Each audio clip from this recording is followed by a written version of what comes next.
Kila mahali ambapo Mungu alikusudia kuleta jambo, alitangulizwa mtu kwa ajili ya kufanya matengenezo. Wakati Yesu anajiandaa kuja, alitangulia Yohana Mbatizaji kwa ajili ya shughuli ya matengenezo, kuwafanya watu watubu dhambi. Anasema, mimi ni sauti ya mtu aliye nyikani, tengenezeni njia ya Bwana. Alikuwa anahubiri habari ya matengenezo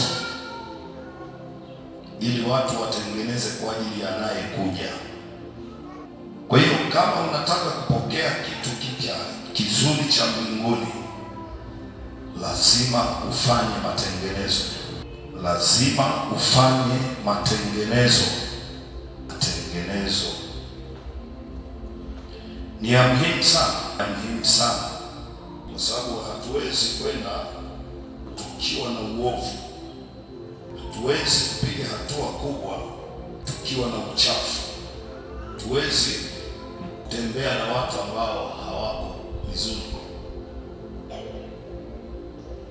Yako mambo machache nataka tukayapitie, yatusaidie kwa sehemu.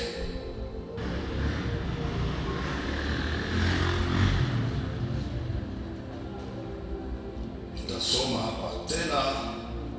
Napenda kuwakumbusha, ijapokuwa umekwisha kujua yote, ya kwamba Bwana akisha kuwaokoa watu wake, akisha kuwaokoa watu katika nchi ya Misri, aliwaangamiza baadaye wale wasioamini.